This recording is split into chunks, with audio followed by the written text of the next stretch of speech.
84 days reading ஜேர்னியில் நம்ம 41வது பார்க்க போகிற புத்தகம் வேடர் நாட்டில் சிங்கங்களும் புலிகளும். இந்த புத்தகம் தி. ஜலபதி ராய் அவர்கள் எழுதியிருக்காரு. இவர் எழுதின இந்த புத்தகத்தில் நிறைய விஷயங்கள் இதுவரை பேசப்படாத பக்கங்களாக இருக்கும். காரணம், இதுவரை இலங்கையில நடந்த விஷயங்களையும் அந்த அரசியல் சமூக மாற்றங்களையும் அங்க நடந்த தலைகீழ் மாற்றங்களை பற்றியும் நிறைய அரசியல் சார்பு புத்தகங்கள் வந்திருக்கு. ஆனா இந்த புத்தகம் மக்களுக்காக, மக்கள் பக்கம் நின்று பேசுற புத்தகமா நான் பார்த்தேன். ரொம்ப முக்கியமா இலங்கையில நடந்த இறுதி போர் 2009 இலங்கை போர் அப்படின்றது தமிழர்களோட வரலாற்றுல ஒரு ஆறாத ரணம்.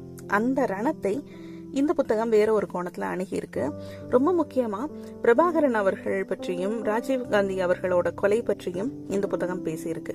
இன்னொன்னு, இந்த புத்தகத்தோட மைய கருத்து அப்படின்றதே சிங்களர்களுக்கும் தமிழர்களுக்கும் இலங்கையில என்ன பிரச்சனை, அவங்களுக்கு இடையில இருக்கிற பிரச்சனைகளை பற்றி பேசுறதுக்கு முன்னாடி அவங்களுக்கு நடுவுல ஏதாவது தொடர்பு இருக்கா இப்படின்றதையெல்லாம் ரொம்ப விலாவரியா பேசியிருக்கு. மொழி, இனம், கலாச்சாரம் சார்ந்த தொடர்புகளையும் முரண்களையும் பற்றி இந்த புத்தகம் அலசி இருக்கு. ரொம்ப முக்கியமா இந்த வரலாறுகள் இதுல மக்கள் சைட்ல இருந்து பதிய வைக்கப்பட்டிருக்கு. ஸோ எல்லாருமே படிச்சு பார்க்க வேண்டிய ரொம்ப முக்கியமான ஒரு ஆவணம் இந்த வேடர் நாட்டில் சிங்கங்களும் புலிகளும். இந்த புத்தகம் நீங்க படிக்கிறதுக்கான லிங்க் நான் உங்களுக்கு டிஸ்கிரிப்ஷன்ல கொடுக்குறேன். வாய்ப்பு இருக்கிறவங்க கண்டிப்பா இந்த புத்தகத்தை படிச்சு பாருங்க.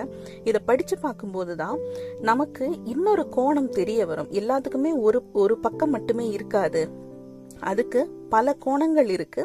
எல்லாத்தையும் நம்ம கன்சிடர் பண்ணணும் அப்படின்றத இந்த புத்தகம் நமக்கு சொல்லி கொடுக்கும். இன்னொன்னு, இது ஒரு வரலாறு.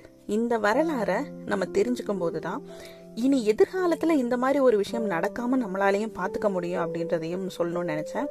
ஒரு இன்ஃபர்மேட்டிவான புத்தகத்தை படிச்சிருக்கோம் அப்படின்ற திருப்தி நமக்கு கிடைக்கும். கண்டிப்பா படிச்சு பாருங்க, உங்க எல்லாருக்குமே ரொம்ப பிடிக்கும். நன்றி.